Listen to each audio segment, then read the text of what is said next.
Hello everyone, प्रज्ञा empower studies में आपका स्वागत है। हमारी 10th क्लास की मैथमेटिक्स चल रही है जिसमें हम प्रश्नावली 3.2 सॉल्व कर रहे हैं। इसमें एक क्वेश्चन है, मैं पढ़ के बता देती हूँ। 5 वर्ष बाद जेकब की आयु उसके पुत्र की आयु से 3 गुना हो जाएगी। आज से 5 वर्ष बाद 5 वर्ष पूर्व जेकब की आयु उसके पुत्र की आयु की 7 गुनी थी। मतलब आज से 5 साल पहले की बात है। उनकी वर्तमान आयु क्या है? मतलब दोनों की वर्तमान आयु ज्ञात करें। अब इस क्वेश्चन में क्या करना है, हमको विलोम प्रतिस्थापन विधि से इसको सॉल्व करना है। यानी जब हम इस स्टेटमेंट को पढ़ते हुए आगे बढ़ेंगे तो हमारे पास दो समीकरण बनेंगे। हमको वो समीकरण बताने और उन दोनों समीकरण को, दोनों इक्वेशन को हमको सॉल्व करना है प्रतिस्थापन विधि से, यानी कि सब्स्टिट्यूशन मेथड से।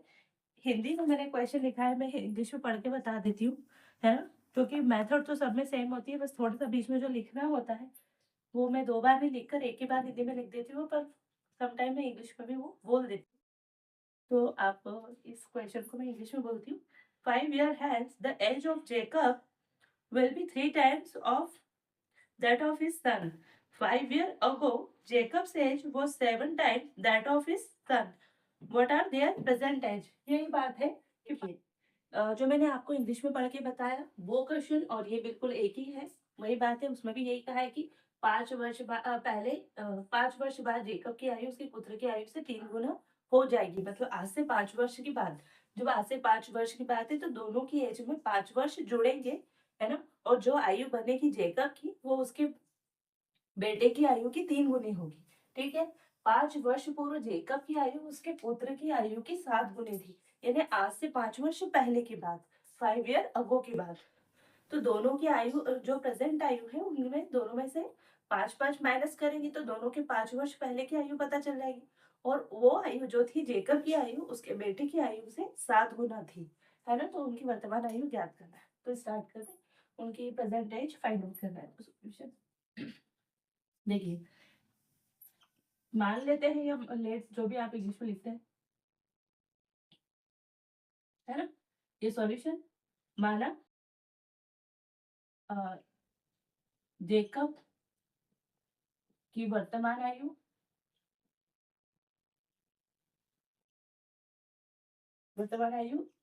अ, हम एक्स मान रहे हैं तथा उसके पुत्र की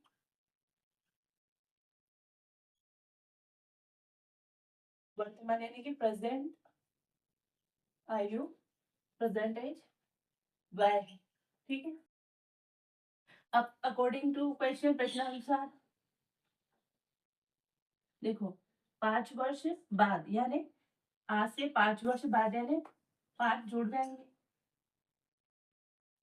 उसके पुत्र की आयु से 3 गुनी थी, तो 5 वर्ष बाद जेकब की आयु ये होगी, है ना। और उसके पुत्र की आयु क्या होगी?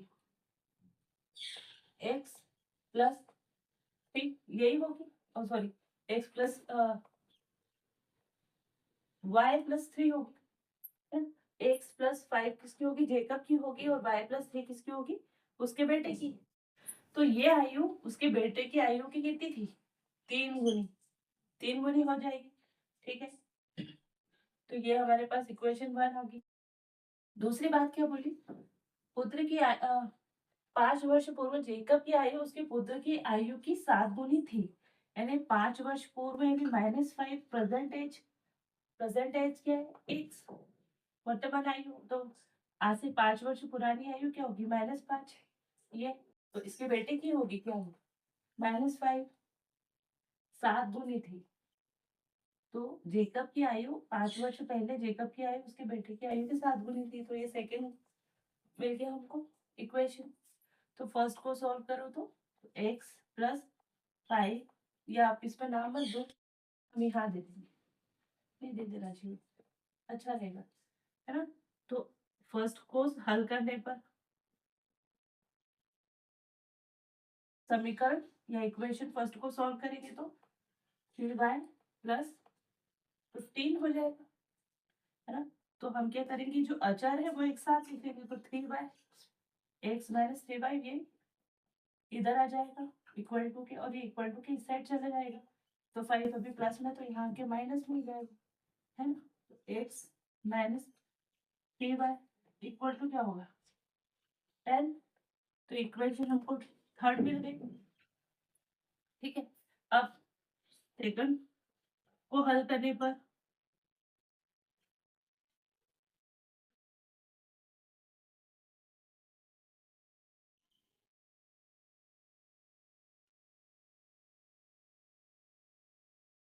है ना, तो 7y मैंने साता था ना 35।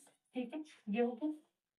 तो x माइनस ये 7y इधर आ जाएगा और ये 5 इधर जाके 35 हो गई, साता था 30 माइनस 35, ये प्लस 5 हो जाएगा।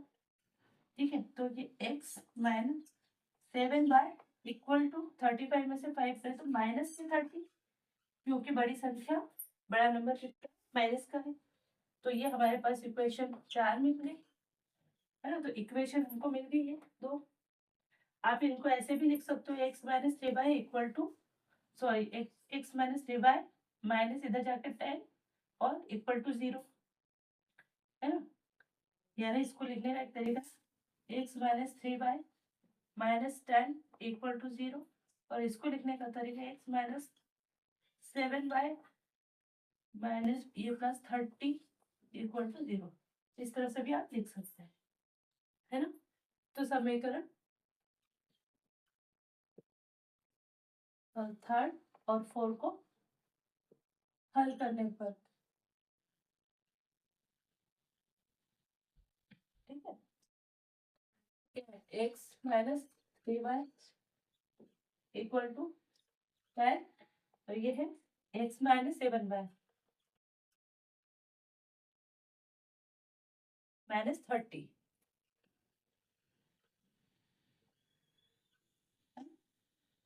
तो देखिए ऊपर भी x है नीचे भी x है, तो हमको मल्टीप्लाई करने की जरूरत नहीं है। मतलब जब इक्वल नहीं होते तो हम क्या करते हैं, इनके जो मल्टीप्लायर रहते हैं कोफिशिएंट होते हैं उनके गुणा करते हैं, गुणांक के ऊपर नीचे मल्टीप्लाई करके इसको इक्वल करते हैं। बट अभी इक्वल है तो हमको इक्वल करने की जरूरत नहीं है, तो ये माइनस करेंगे तो यहाँ माइनस, और इस माइनस की वजह से ये हो जाएगा प्लस, और ये हो जाएगा, क्योंकि यहाँ भी माइनस करेंगे तो ये माइनस माइनस प्लस, और यहाँ भी माइनस करेंगे तो माइनस माइनस प्लस। तो यहाँ पर नया साइन प्लस हो जाएगा, यहाँ पे प्लस हो जाएगा, तो यहाँ माइनस, तो ये कैंसिल हुआ, है ना। तो 7y में से 3y गए तो 4y, ये 30 और ये क्या हुआ 40, तो y इक्वल टू क्या होगा 10, क्योंकि ये 4 से ये 40 10 टाइम कट जाएगा, है ना। अब y का मान इसमें रख देते हैं, इक्वेशन थर्ड में रख देते हैं y का मान, यानी putting the value of y in equation third. इस वाले में हम y का मान रख देते हैं, है ना। तो x माइनस 3y, तो y का मान है 10, या मल्टीप्लाई में कर दो, या इधर ये 10, तो x माइनस ये 30 इक्वल टू 10, तो x इधर और ये 30 इक्वल टू के इस साइड जाएगा, तो 10 के बाद ये प्लस 30 हो जाएगा, और x इक्वल टू 40। तो जेकब की आयु क्या है, ये वर्तमान आयु हमने मानी थी x, या हमने मानी थी x, तो x क्या है 40, और उसके पुत्र की आयु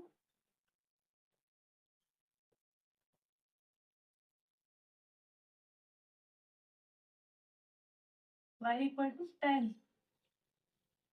यानी जेकब की प्रेजेंट एज क्या है, x मानी थी हमने 40, और उसके बेटे की प्रेजेंट एज होगी y, और ये हमारे आंसर थे, है ना। तो आपको क्वेश्चन में इसको इस तरह से भी लिख सकते हो, यहाँ हम ऐसे करके भी लिख सकते हो। तो ये तरीका है बस, है ना। तो आप इसको इरेज ही कर दीजिए, नहीं तो कंफ्यूजन हो जाएगा, ठीक है। तो ये था आपका क्वेश्चन, आई होप कि आपको अच्छे से समझ में आया होगा। मिलते हैं नेक्स्ट वीडियो में, तब तक के लिए जय हिंद जय भारत, थैंक यू।